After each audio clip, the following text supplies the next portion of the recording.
Bonjour et bienvenue à votre émission du 23 avril 2023, édition cette semaine dans d'autres. Quelques sujets de cette semaine qu'on vous parle. Au début de la semaine, on vous a parlé de la semaine de l'action bénévole. À cet effet, le CABA a organisé une belle soirée pour remercier les bénévoles du CABA ainsi que les bénévoles de différents organismes. Donc, on vous a présenté des extraits, des discours, des présentations qui ont été faites durant cette soirée.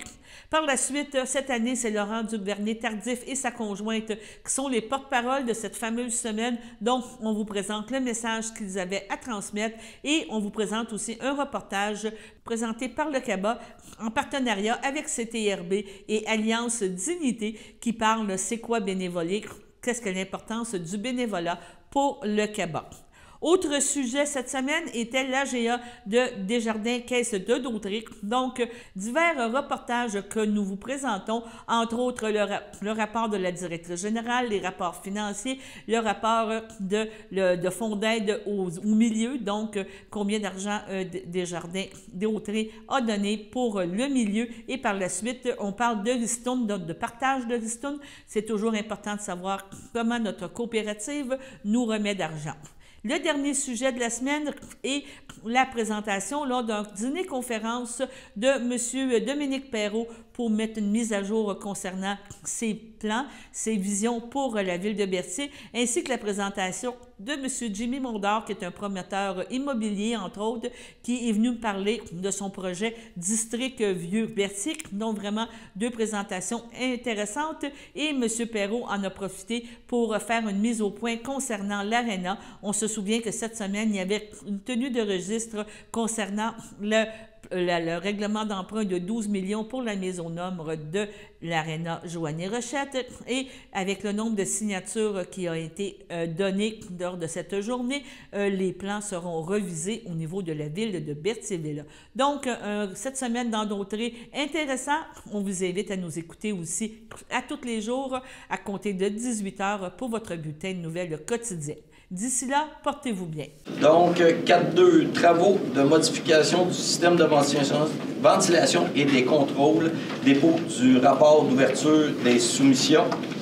Donc, ça, on a longuement parlé. Oui. Donc, vous avez reçu le rapport d'ouverture. La soumission la plus basse est en ventilation Jean Roy Incorporé pour un prix avec taxe de 928 998. Donc, ça me prend un proposeur proposé par M. Turcot, appuyé par M. Goyette, à ma gauche, à ma droite, M. Bérard. Ah, c'est pour les travaux. Est-ce qu'il y a des comptes? Ah, en fait, ça, c'est simplement l'adoption du dépôt. Et rapport de soumission. Ah oui, excusez, oui, et l'octroi du conseil. Et l'octroi du conseil, exact. Donc, M. Bérard compte. Tout le monde est au courant du résultat du registre des personnes à ville à voter avec notre projet d'Arena. Ici, il y a un mot qui est communication, infrastructure. Donc, c'est dit plein de choses. Premièrement, je veux prendre le blanc, parce que le conseil se fait critiquer beaucoup. Je prends le blanc de la communication de ce projet-là. Il faut savoir que il y avait on était pris dans le temps. De ma part à moi, quand je suis arrivé en 2021, j'ai dit il faut absolument qu'on communique mieux. Puis, dans ce projet-là, vraiment, on a manqué notre coup. Je ne dis pas que le résultat aurait été différent. Peut-être que ça aurait soulevé moins de passion. Puis ça, c'est le conseil, mais c'est qui le conseil, puis c'est qui est en haut du conseil, puis c'est qui doit donner les orientations de la communication, c'est moi. Fait que, juste pour dire rapidement, on a 463 personnes qui ont signé le registre, donc qui s'opposaient au projet. Normalement, à partir de la semaine prochaine, il faudrait prendre la décision, est-ce qu'on va en référendum? Je peux vous annoncer, puis applaudissez-moi pas, là, on n'ira pas en référendum. Donc, ce qu'on va faire, c'est que ce que je vous dis présentement, là, c'est que s'il y a un point positif, puis ça, c'est mon mot d'ordre toujours au conseil, je dis toujours, il y a du positif dans tout. notre façon de communiquer n'a pas été bonne, les gens ont refusé, on le prend comme ça, on le prend comme un refus. Mais maintenant, on a quand même établi quelque chose. Il y a un aréna Berthier, l'aréna Joanie Rochette. On a un montant, on sait pour la mettre aux normes, on ne se payait pas beaucoup de luxe. On sait qu'il y a un montant attaché à ça. On sait qu'il y a de l'argent à mettre dans les prochaines années. Alors, je fais juste dire qu'est-ce qu'on fait. Je suis ouvert à toutes les solutions, à toutes les propositions. Il y a des maires ici, il y a des représentants des bureaux de députés. On est ouvert. Fait que là, la porte est ouverte. Il y a des entrepreneurs, peut-être, ceux qui ont des idées aussi. Mais je pense pas que... Je suis pas dans l'idée de on va fermer l'aréna. C'est qu'est-ce qu'on fait pour les prochaines années ensemble. Fait que prenons-le comme ça. Il faut que le débat se parle de façon positive. Donc, souvent, je dis aussi au conseil, là, on ne travaillons pas dans le passé. Partons aujourd'hui, puis vers quoi on s'en va. Fait que la porte est ouverte. On a eu une présentation cette semaine, les maires des municipalités avoisinantes. Puis, tout le monde est emballé de ce projet-là. Alors, on parle, et là, je ne peux pas vous l'expliquer en détail, juste pour dire que là, il y a une étude de préfaisabilité qui nous propose d'utiliser ce parc-là, puis que ce parc-là soit le point central de peut-être pour développer la région touristique et en faire un parc régional. Alors, à partir du moment où tu parles d'un parc régional, je ne veux pas impliquer les gens et les obliger à répondre, mais les enveloppes et les portes s'ouvrent. Donc, un parc régional, ça peut être l'environnement qui va s'en mêler, ça peut être le MDQ, le tourisme.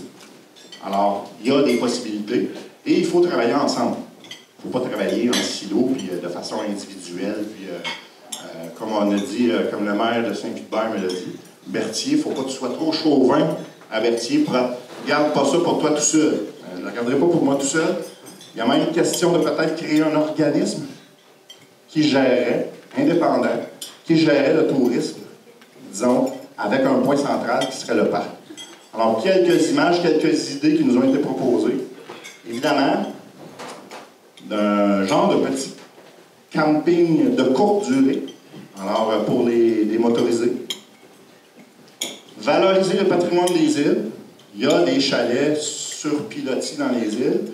Et au contraire d'essayer d'éliminer ça, bien d'essayer de le valoriser. Pas en allant construire dans les îles, mais en imitant un peu ce qui s'est fait au cours des derniers siècles et d'aménager des trucs. Et ça, c'est déjà des images et des plans, disons, d'un architecte, d'un technicien d'architecture de Saint-Ignace, Olivier Mondou. Donc, il a proposé, il y a déjà des solutions écologiques, durables, puis qui valorisent aussi le patrimoine. Il y a la possibilité de faire un amphithéâtre naturel à cet endroit-là. Donc, d'essayer d'attirer du tourisme. Un peu comme, bon, à la Valtrie, il y a un succès, sans dire qu'on rentre en compétition, mais nous aussi, on est capable d'aménager quelque chose de semblable. L'hébergement de courte durée, donc, il n'y en a pas dans le coin, l'hébergement de courte durée. Il y a pratiquement rien. Donc, qui pourrait même être exporté dans les îles, même à Saint-Cuthbert et Saint-Barthélemy. Et, évidemment, j'ai besoin, tantôt je parlais de compétences entourées de gens compétents, ben, j'ai besoin de la collaboration de chacun des membres des communautés. Puis, moi, ce que je peux vous dire, c'est qu'à date, ce qui, en tout cas pour moi, c'est nouveau parce que je suis nouveau, mais ce que j'aime de mes rencontres, c'est qu'il y a beaucoup de volonté de collaboration avec les municipalités avoisinantes. Et ça, je pense que c'est un plus pour la région. Puis comme je le dis souvent, encore une fois, Mme Saint-Cuthbert, M. Buffal, M. Barthes, dans le fond, chacun doit se développer. Et quand il y en a un qui se développe, bien, ça rayonne sur les autres. Alors, c'est ensemble qu'on va réussir à développer notre région. C'est pas de façon individuelle.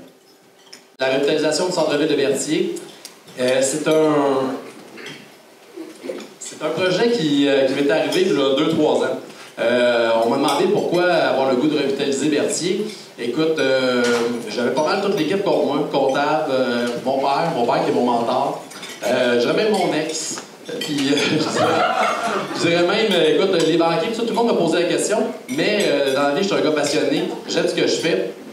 Donc, tout ça a commencé, pour être honnête, au coin de la rue Frontenac, puis Place du Marché, quand un de mes anciens amis de l'école secondaire qui me dit, je me promenais puis je regardais un immeuble, puis qui me dit Hey, mon bar, je suis un acteur aussi dans d'autres.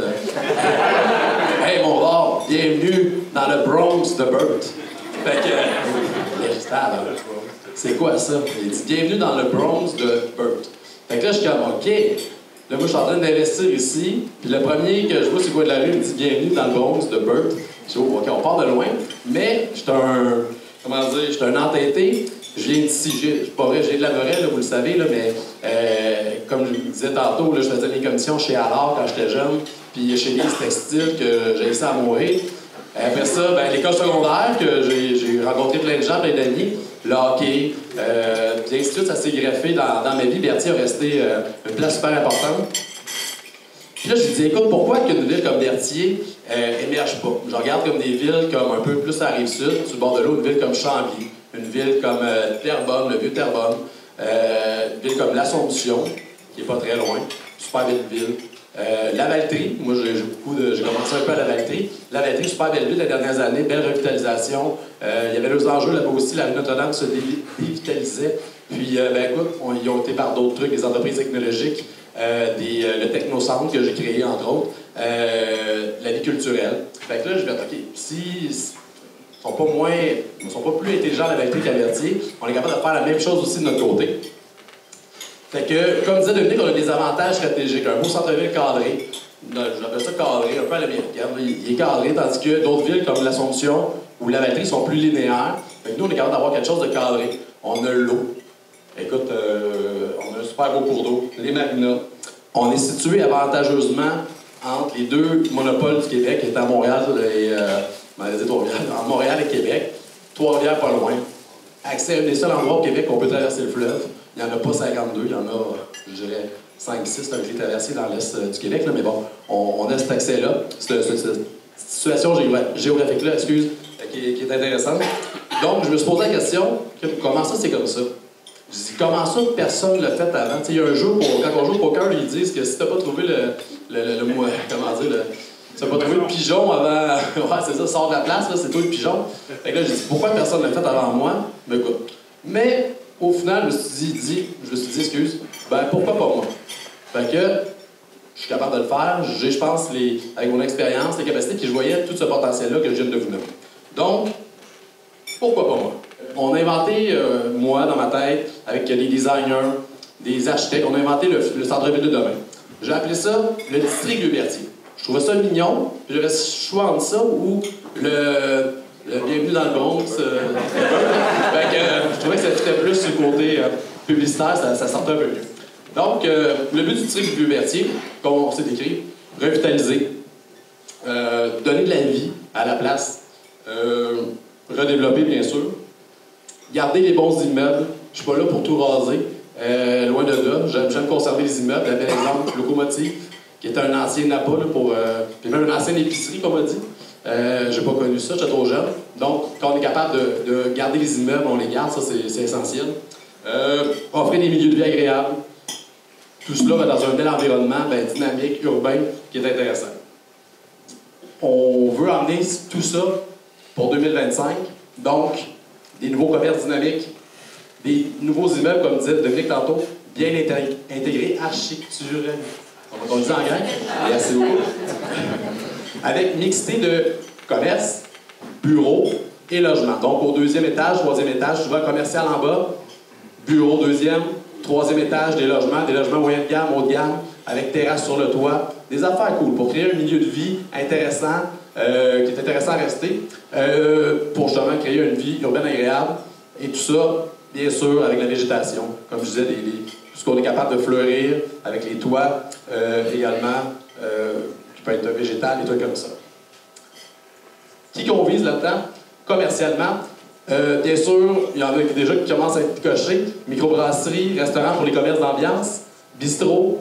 Moi, dans ma tête, il n'y a pas assez de restaurants, il en faut d'autres. Puis ceux qui me connaissent, là, moi, je suis pas chauvin. Puis tout pour moi, là, je veux dire, on veut qu'il y ait d'autres restaurants. Il y a M. Martel qui travaille sur un projet. Il y a la capitainerie qui est là. On en veut d'autres. Vous connaissez des restaurateurs. On est prêt à construire des immeubles avec restaurant de déjeuner. Tosca avait quand même un bon succès avec son restaurant de déjeuner. On me le demande souvent. Puis quand je leur dis qu'ils me parlent de restaurant de déjeuner, je les envoie vers la Valtrie, à Le Frier. Vous direz, en passant, c'est excellent. Puis, ben non, mais c'est correct pour la Valtrie, mais s'il pourrait en avoir d'autres à Vertier, tout le monde va être heureux. Donc, la variété de restauration, on serait bien heureux. On sait que c'est dur d'avoir des cooks. On est là-dedans, mais c'est pas impossible, on est là. Des commerces de services, il disait Dominique, marché de proximité, dépanneur, épicerie fine. C'est cool, gym, barbershop, des affaires cool. Bureaux professionnels, donc on les connaît, les professionnels. Des bureaux, la Valtrie, on s'entend je fais des parallèles avec la Valtrie. On a des entreprises technologiques, donc des entreprises qui sont des professionnels, des entreprises du domaine technologique, c'est les bienvenus, des organismes municipaux, gouvernementaux, communautaires. Tout ça va créer un tissu super intéressant pour le centre-ville. Côté résidentiel, je n'ai pas de préjugés, mais ça a été ciblé. Clientèle 25-35 ans, les plus tannants, célibataires, jeunes couples, adeptes du télétravail qui pourraient rester dans les logements avec des terrasses sur les toits, comme on voit un peu sur la photo. Sinon, ben, des retraités, des semi-retraités, des snowbirds, des voyageurs. Un tissu quand même intéressant. Donc, c'est le genre de truc. Un truc que je n'ai pas écrit. Parce que moi, je ne veux pas m'en occuper, parce que j'ai déjà d'autres occupations. C'est tout ce qui est, la clientèle commerciale, résidentielle, l'événementiel. J'ai déjà une vie occupée, comme je disais. Je ne suis pas rendu là encore, mais l'événementiel, c'est une clientèle qu'on vise. Éventuellement, les festivals. Le festival de musique, bien centré, dans le centre-ville, on pourrait fermer les rues. Il y en a déjà eu. C'est super cool, super intéressant. L'événementiel sportif. Pourquoi qu'il n'y a pas des tours de vélo qui partent du centre-ville? Les gens peuvent venir consommer avant, après, faire le tour des îles avec le bateau passeur, pour venir à Vertier, encore là, ils peuvent consommer en venant dans le centre-ville. Versus, si on part le même tour dans une autre place, ben on n'a pas accès au commerce alentour. Même chose pour l'excursionniste.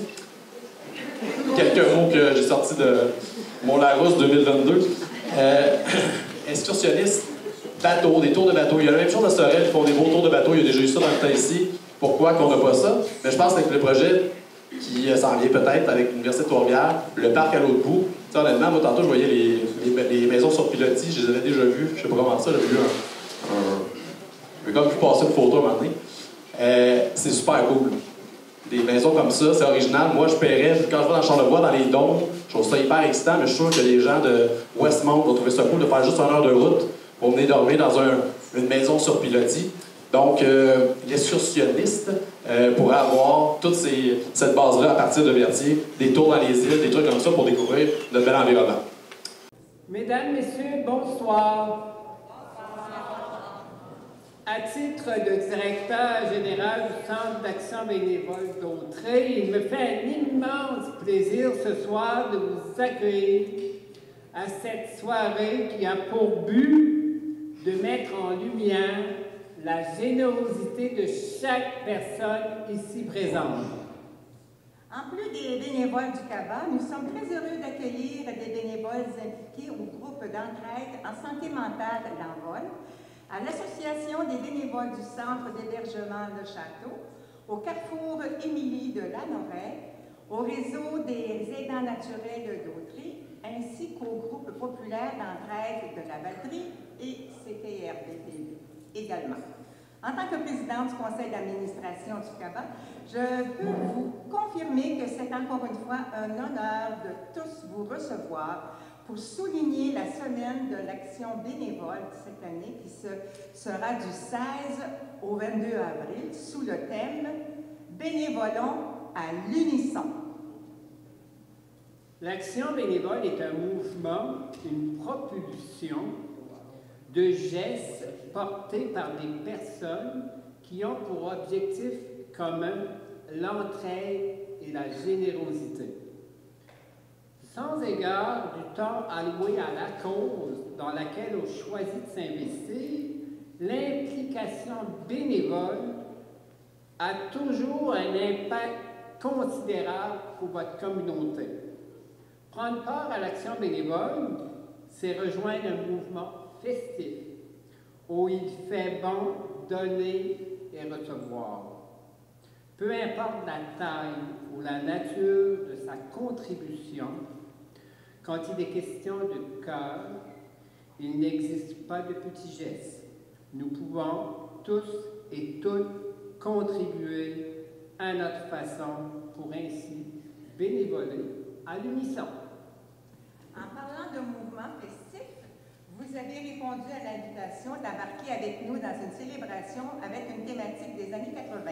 C'est que le CABA et une bonne partie des organismes que l'on connaît aujourd'hui ont été fondés autour de ces années. Aussi, on trouvait intéressant de faire un petit voyage dans le temps à l'époque du fluo, du suprénet et du clavier synthétiseur. On peut en profiter également pour se rappeler à quel point le bénévolat a changé depuis ce temps. En plus de 40 ans, on s'est bien éloigné tranquillement de l'entraide spontanée à l'échelle locale, style bon voisinage. Le bénévolat est maintenant devenu structuré. L'offre de service s'est professionnalisée et est devenue indispensable au bien-être des collectivités. On a d'ailleurs remarqué, depuis la pandémie, les demandes de services ne cessent d'augmenter. Les bénévoles d'aujourd'hui, comme les bénéficiaires d'ailleurs, sont souvent plus jeunes avec des besoins qui ont évolué avec le rythme de la société. Je ne suis pas certaine qu'à l'époque, on aurait eu besoin de bénévoles pour former un exploit de dépannage informatique pour aider des aînés à suivre des cours de mise en forme sur la tablette. Chers bénévoles, c'est à votre tour de vous laisser parler d'amour. La réussite de la soirée repose entre autres sur la participation de généreux commanditaires et partenaires de l'événement. Nous tenons à exprimer sincèrement à la municipalité de Saint-Ignace de Loyola qui nous accueille gratuitement ce soir. Donc, la municipalité accueille les bénévoles.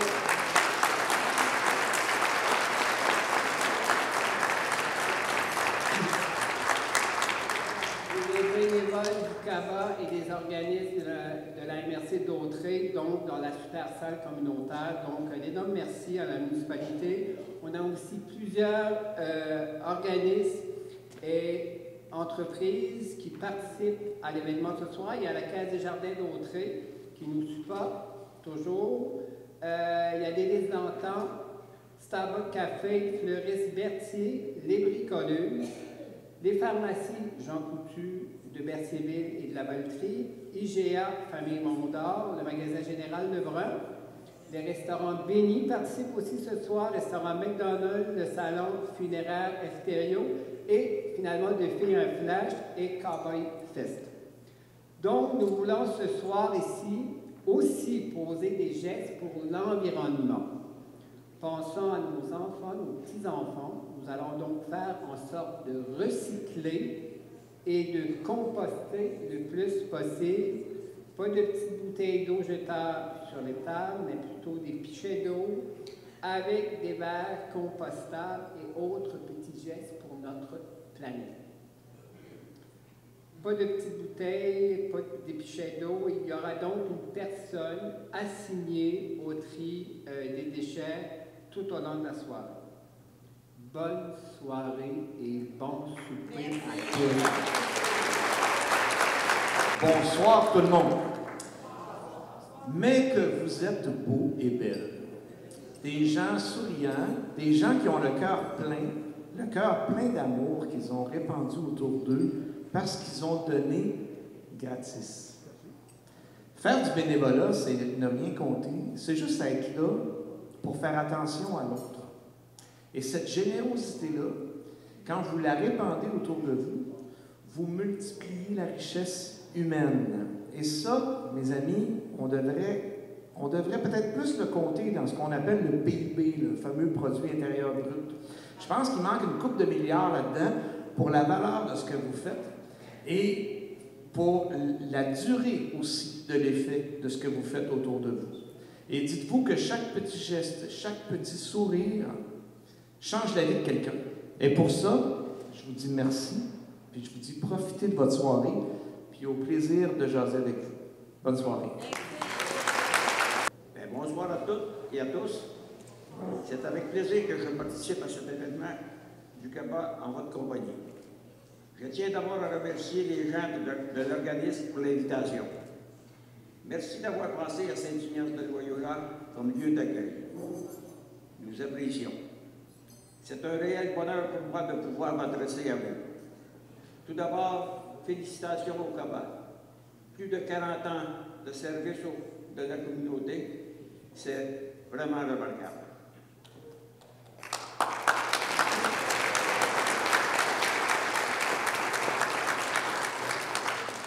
Par votre efficacité et la variété de vos services, vous égayez le quotidien de votre clientèle, tout en vous assurant de leur bien-être.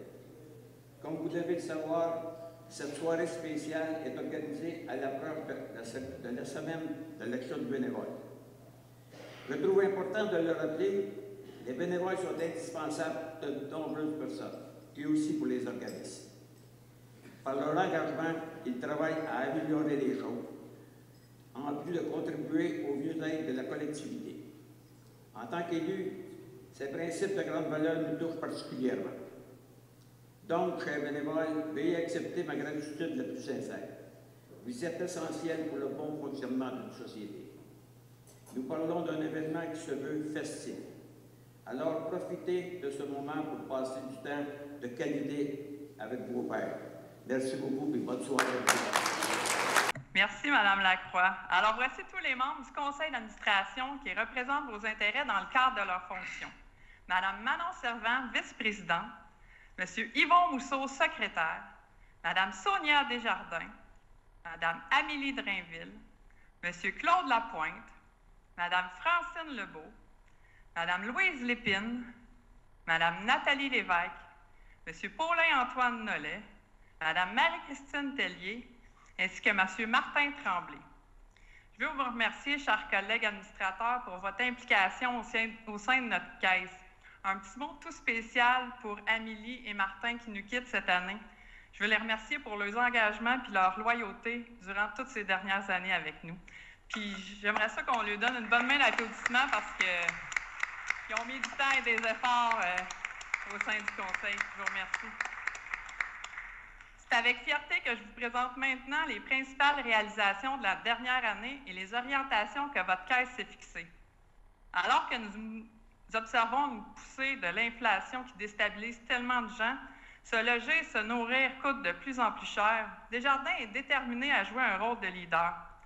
Et dans ce contexte, agir comme leader socio-économique, c'est tout d'abord être une force positive, rassurante et inspirante pour nos membres et clients. En 2022, 4 projets d'organismes de notre région ayant le potentiel de transformer notre société ont été soutenus par le Fonds du Grand Mouvement, totalisant un montant de 1 410 000 $. Un autre levier sur lequel la Caisse s'appuie pour exercer son leadership à l'échelle locale est le Fonds d'aide au développement du milieu, le fameux FADM, sur lequel vous allez vous prononcer plus tard lors de cette assemblée. En choisissant d'affecter une partie de nos excédents à ce fonds, vous soutenez directement des initiatives qui sont structurantes pour notre milieu. Signe de notre engagement constant, en 2022, votre caisse a permis de soutenir 84 projets totalisant 361 200 $, dont 290 700 du Fonds d'aide au développement du milieu et 70 500 en commandites, dons et bourses.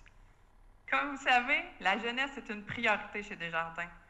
Notre organisation est persuadée que permettre à nos jeunes de prendre leur place et de se réaliser pleinement apportera des retombées positives et significatives à long terme pour l'ensemble de notre société. Avec notre programme de bourse d'études et celui de la Fondation Desjardins, 53 boursiers se sont partagés la somme de 42 500 $. J'attire votre attention sur une nouveauté en 2022, soit l'ajout de 2 bourses d'implication et de persévérance, ainsi que 4 bourses spéciales pour la formation générale aux adultes. Nous sommes plus que jamais convaincus qu'un coup de pouce financier peut jouer un rôle décisif dans la poursuite des études. Nous continuons également l'intégration des facteurs environnementaux, sociaux et de gouvernance dans nos activités et notre modèle d'affaires. Desjardins a poursuivi sa mobilisation à cet égard en mettant en œuvre des actions bien concrètes qui, pour la Caisse, se traduisent comme suit. La saine gestion du recyclage, la promotion de la signature électronique ayant pour but l'économie de papier, la limitation des déplacements grâce au télétravail et la sensibilisation à l'approvisionnement responsable et surtout l'achat local. De plus, à l'occasion du 10e anniversaire de la Caisse, un appel de projet en développement durable a été lancé auprès des organismes de notre territoire. Au terme de cet appel, 7 projets structurants ont été retenus et soyez sans crainte, vous en entendrez parler au courant de l'année. Je tiens aussi à remercier nos administrateurs, nos gestionnaires ainsi que nos 83 employés.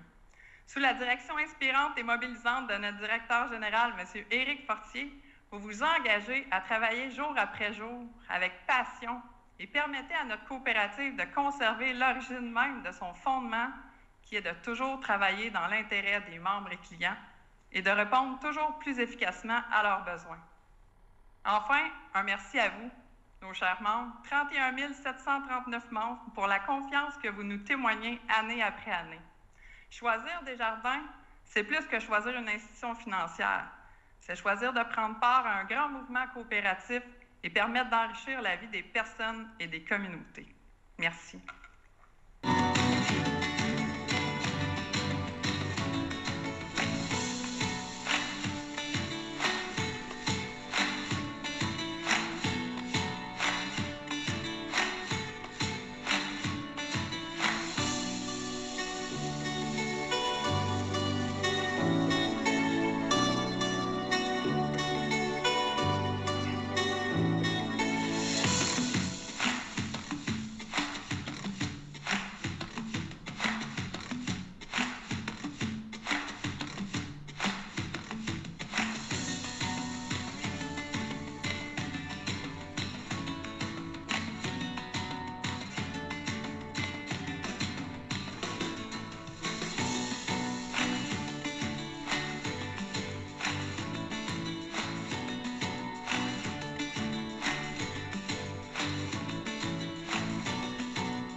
Bonsoir, il me fait plaisir de vous présenter les sommes totales qui ont été investies en 2022 pour soutenir des projets du milieu, que ce soit avec notre Fonds d'aide du développement du milieu, ce qu'on appelle le FADM, ou en dons et commandites. Voyez maintenant le solde du Fonds d'aide au développement du milieu de la Caisse au 31 décembre 2022.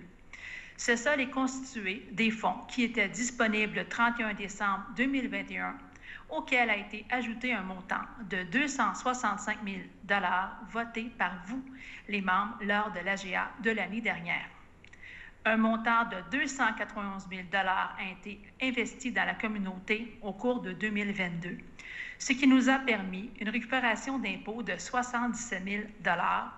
Ainsi, le solde de notre Fonds d'aide au développement du milieu au 31 décembre 2022 est de 2 217 000 $. Je poursuis maintenant avec quelques données en lien avec notre engagement dans le milieu. L'éducation financière a toujours été un des éléments centraux de la mission du mouvement Desjardins.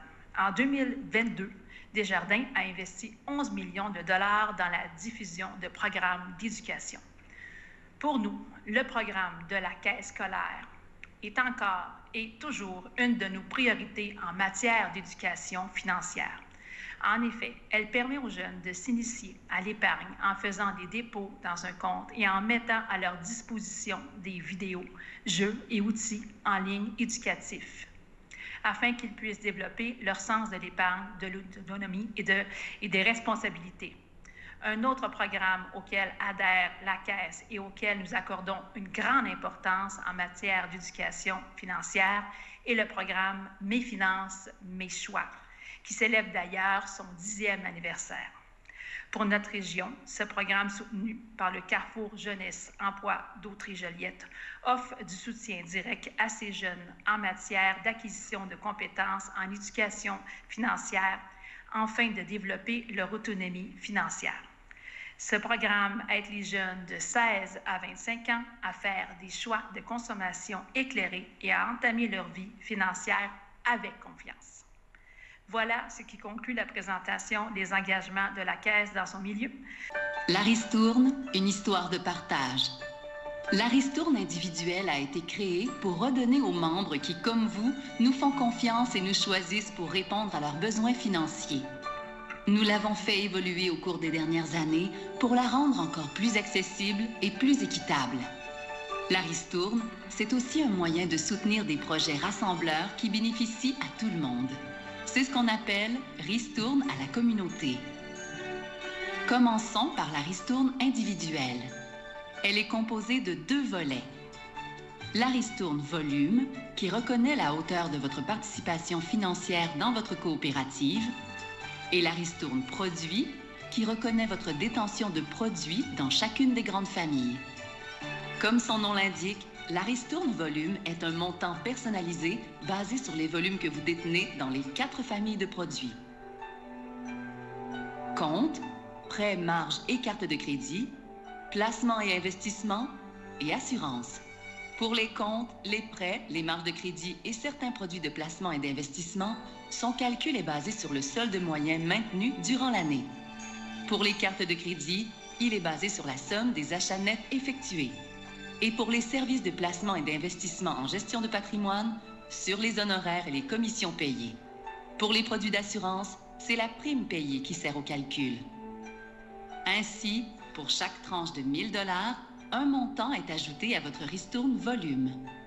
La ristourne produit, elle, est un montant maximal de 50 $ versé aux membres qui détiennent au moins un produit dans chacune des 4 grandes familles au cours de l'année. Pour les membres de 30 ans et moins, détenir un produit dans 3 des 4 familles suffit pour obtenir cette ristourne. La ristourne individuelle, c'est notre manière de vous remercier de votre engagement envers Desjardins. La ristourne, c'est aussi un moyen de soutenir des initiatives locales qui améliorent la qualité de vie des collectivités. On parle alors de ristourne à la communauté. C'est la mission du Fonds d'aide au développement du milieu de votre caisse d'appuyer les projets qui vous tiennent à cœur pour nous aider à bâtir ensemble un avenir plus solidaire. Cette année, Au total, 403 millions de dollars seront versés en ristournes individuelles et près de 53 millions en ristournes à la communauté à travers l'ensemble des caisses Desjardins. Parce que la ristourne, c'est avant tout une histoire de partage.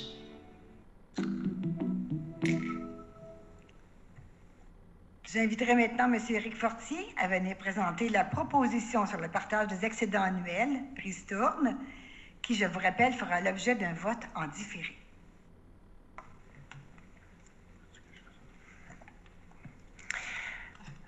Alors, bonsoir tout le monde.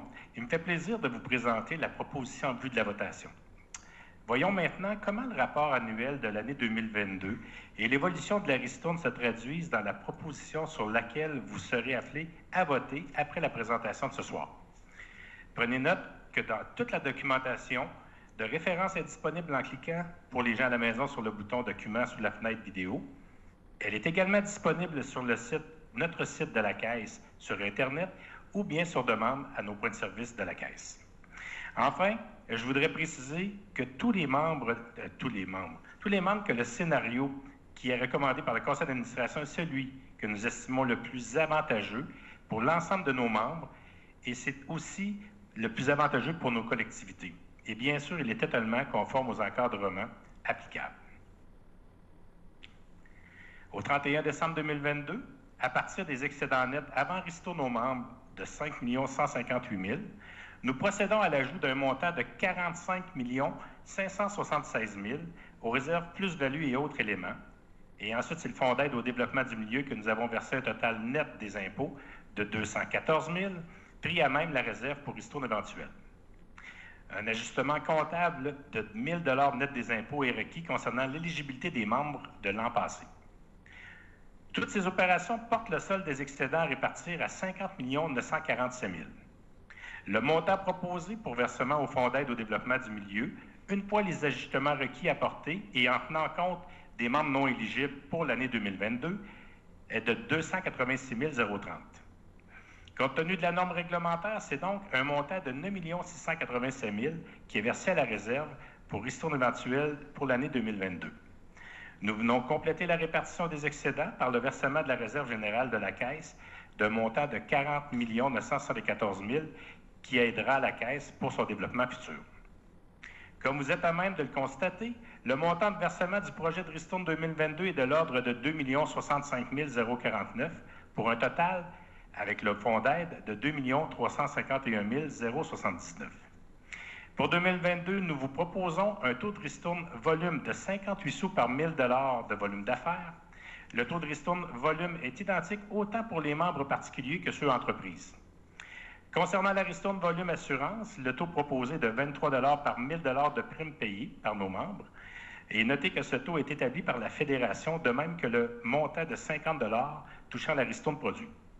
Donc, en résumé, pour les ristournes volume, en considérant l'adoption des taux proposés, les versements seraient pour les comptes opérationnels de 277 000, les épargnes et les placements 300 000, les fonds de placement des jardins 100 000 $, les prêts et marges de crédit 543 000, les produits d'assurance 297 000, la ristourne sur les cartes de crédit 137 000, la ristourne produit 394 000, et pour les ristournes de services de placement et d'investissement en gestion de patrimoine, qui est une nouveauté pour l'année 2022, ça serait 18 000 $. Ceci complète la présentation du scénario. Merci beaucoup, Mme Lacroix. Alors, bonsoir à vous tous. Je suis très heureux de vous présenter la performance de notre Caisse pour la dernière année. Encore une fois, cette année, les excellents résultats témoignent de la confiance de vous, les membres, que vous avez envers votre coopérative de services financiers et vous m'envoyez très fiers. Sans plus tarder, je vous invite à visionner cette capsule vidéo explicative.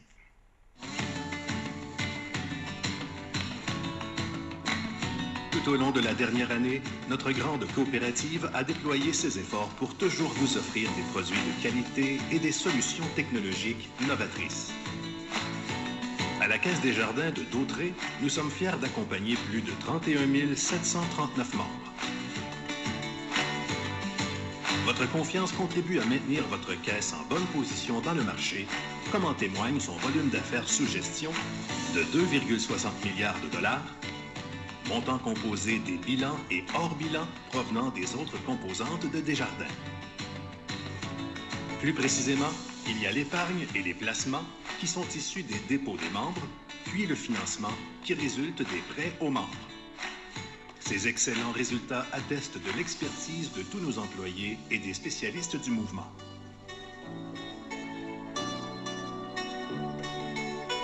Voyons le bilan de votre caisse au terme de l'exercice financier qui a pris fin le 31 décembre 2022.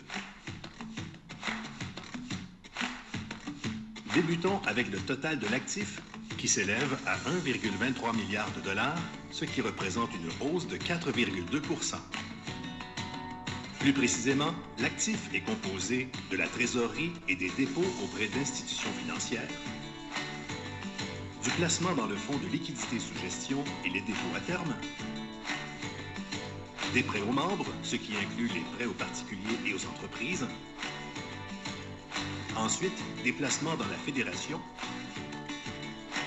ainsi que des autres actifs, ce qui comprend des instruments financiers dérivés et des immobilisations corporelles. Et pour terminer, un montant est attribué aux provisions pour perte de crédit. Quant au passif de la Caisse, il affiche une croissance de 4,5 % pour s'établir à un total de 1,09 milliard de dollars. Si nous analysons ce montant, il y a les dépôts, qui sont constitués de l'épargne et des placements des membres particuliers, entreprises et gouvernements. Ensuite, les emprunts de votre caisse à la Fédération. Puis, les autres passifs, qui sont composés des instruments financiers dérivés, des obligations locatives, des passifs nets au titre des régimes de prestations définis et autres.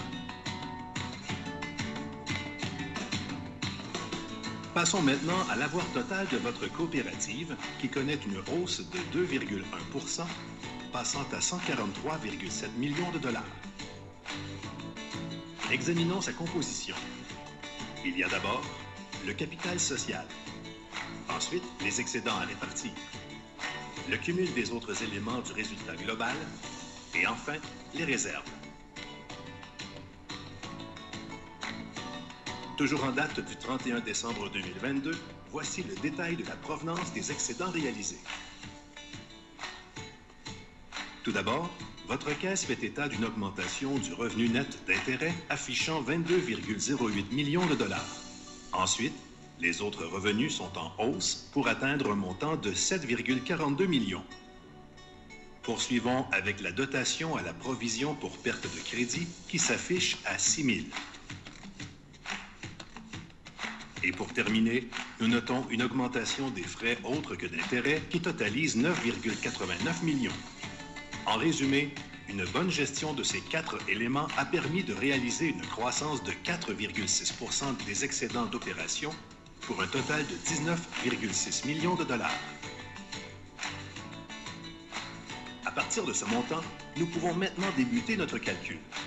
Tout d'abord, il faut additionner 3,60 millions de revenus liés au placement dans la fédération, ainsi que soustraire 4,80 millions de pertes liées à la juste valeur des instruments financiers dérivés. Il faut également soustraire 10,99 millions en cotisations aux composantes mouvement et frais afférents, ainsi que soustraire 0,29 millions de frais relatifs à l'aide au développement du milieu.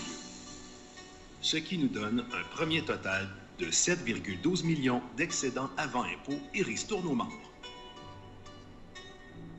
De ce montant, il faut soustraire les impôts sur les excédents qui représentent 0,44 millions, ce qui nous donne un deuxième total de 6,67 millions d'excédents avant ristournes aux membres. Montant auquel nous devons également soustraire les ristournes aux membres qui s'élèvent à 2,06 millions et ajouter le recouvrement d'impôts relatifs aux ristournes aux membres qui, lui, atteint 0,55 millions. Ce qui nous donne enfin les excédents nets de l'exercice après ristourne aux membres avec un montant qui s'élève à 5,16 millions de dollars. Ces résultats attestent de la bonne santé financière de votre caisse. Nous sommes toujours à vos côtés pour assurer la meilleure expérience membre. Le bénévolat tisse des liens. L'engagement des bénévoles permet de tisser l'étoffe de notre société. À l'occasion de la semaine de l'action bénévole, mettons l'accent sur l'importance que revêt le bénévolat. Il contribue à la résilience et au dynamisme de nos communautés dans une optique d'entraide. Pour un milieu de vie tissé serré, valorisons l'action bénévole. Alors bonjour, mon nom est Julie Morin. Je suis responsable de la promotion, de la gestion et de la promotion au Centre d'action bénévole d'Autrey depuis 2010.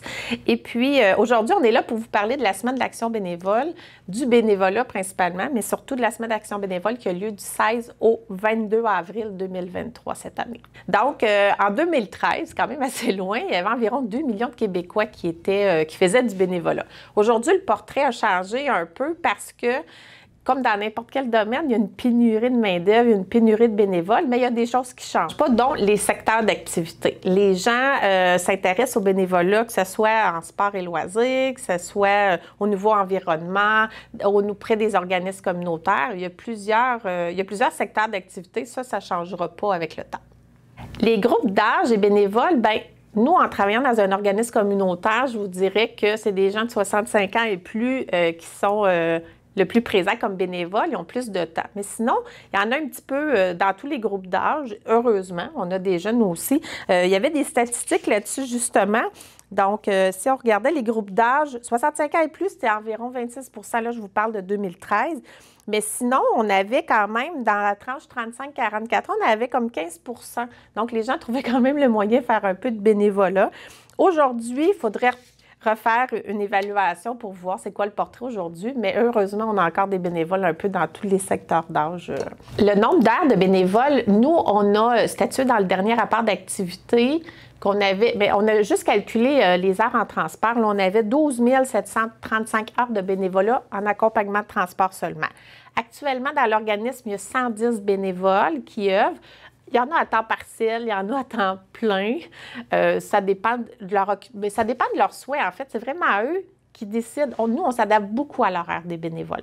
Donc, il ne faut pas que ça soit un engagement obligatoire. Il faut que les gens se sentent bien. Donc, on prend les heures qu'ils ont à nous donner. Si on regarde dans les types de bénévolat dans les services en situation de domicile, comme, par exemple, un des services qui est fort populaire, la popote roulante. Donc, on a des livreurs de popotes. Les gens qui prennent les repas, qui vont les porter à domicile. Il y a des aides cuisiniers à la cuisine, donc des gens qui coupent les légumes, qui préparent les plats, qui les emballent et tout ça. Donc, on a ces personnes-là aussi. En accompagnement transport, il y a des personnes, on a beaucoup besoin de bénévoles en transport, donc qui amènent les gens de leur domicile à leur lieu de rendez-vous, à l'hôpital, au CLSC, tout ça, qui les ramènent chez eux. Les rapports d'impôts, il y a la personne qui reçoit le rapport, le bénévole qui reçoit le rapport, le bénévole, après ça, qui fait le rapport, après ça, l'autre bénévole qui téléphone pour dire que le rapport est prêt. Donc, ça, c'est juste au niveau des services en soutien à domicile. Si on regarde dans les activités de prévention, de socialisation, bien, c'est ça, on a besoin de gens pour nous aider, pour servir les repas au dîner communautaire, pour préparer le club de vélo, par exemple. Les bénévoles sont là pour trouver les trajets à faire. Si on n'avait pas les bénévoles, honnêtement, là, on ne pourrait pas offrir tous les services. On le dit souvent, les bénévoles au CABA, c'est vraiment le cœur de l'organisme. Ils sont là, puis on en a besoin parce que juste avec les employés, on est une équipe de 16 employés, mais si on n'avait pas les 110 bénévoles, bien, on ne pourrait pas opérer, ça c'est certain. Comment procéder si on veut devenir bénévole au Centre d'action bénévole? En fait, c'est pas compliqué. On vient au CABA où on appelle, puis on rencontre la responsable qui est Chantal Bernèche. Puis on regarde ensemble pour parler un peu des champs d'intérêt, ce qu'on voudrait faire, ce qu'on aime et tout ça. Puis elle complète un petit formulaire.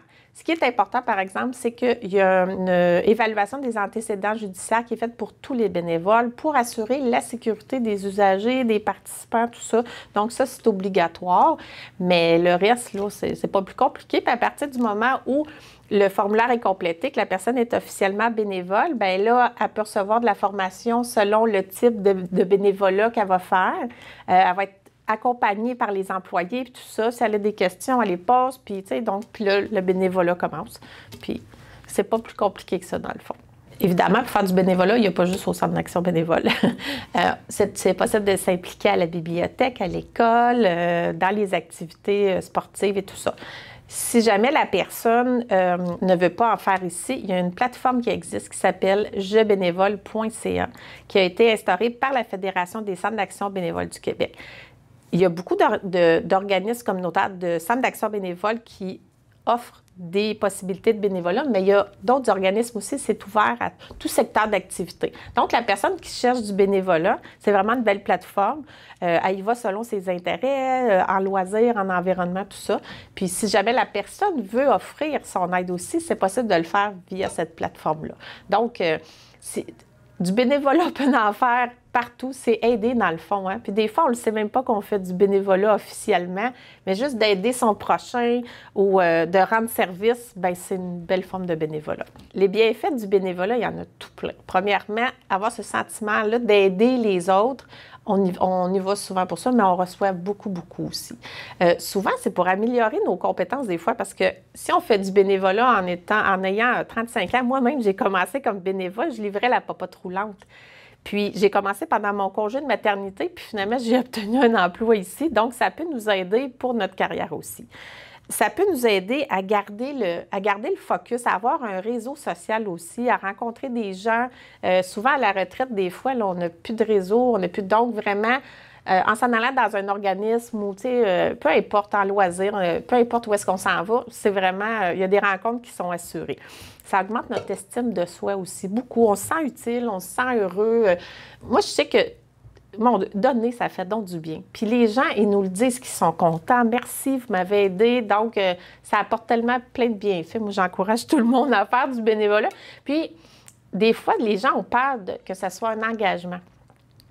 Mais ce qu'on réalise aujourd'hui avec le nouveau type de bénévolat, c'est que les gens nous disent, bien, moi, j'ai 1 heure à donner ou bien, OK, on va le prendre. Parce que le but, c'est vraiment que le bénévole ou la bénévole se sente bien dans son bénévolat, se sente pas obligé. Donc, c'est vraiment la clé un peu d'aimer ce qu'on fait comme bénévolat, puis de respecter ses limites aussi.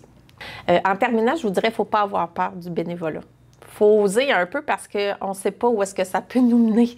Puis c'est vraiment intéressant. Puis allez-y avec vos limites. Comme je vous ai dit, là, allez-y avec vos intérêts, vos limites, puis c'est merveilleux ce que ça apporte. Ça fait tellement de bien, ça réchauffe le cœur. Alors, pour contacter le CABA, en fait, c'est pas compliqué. 450-836-7122. Et comme on couvre un grand territoire quand même, si vous venez de la Valtrie, un numéro sans frais pour les gens de la Valtrie, c'est le 450-875-0921. Et puis, vous pouvez aller voir sur notre site Internet aussi, www.caboterie.com. Bonjour, ici Laurent Duvernay-Tardif. Et Florence Dubé-Moreau. Nous sommes les fiers ambassadeurs et ambassadrices de la Semaine de l'Action bénévole 2023. Oh yeah! Et on veut prendre un petit moment pour vous remercier, chacun et chacune d'entre vous qui œuvrez partout au Québec, dans des organismes communautaires, dans des écoles, dans des hôpitaux, qui s'impliquent bénévolement pour faire rayonner et avoir un impact auprès des jeunes puis des moins jeunes. Moi, ça me touche, on le vit avec notre fondation. C'est chaque petite action qui, ensemble, vont avoir un impact. Donc, merci de vous impliquer et continuez de le faire tout au long de l'année. Le Québec est vraiment chanceux de pouvoir compter sur des gens comme vous. Bonne Semaine de l'Action bénévole! Yeah!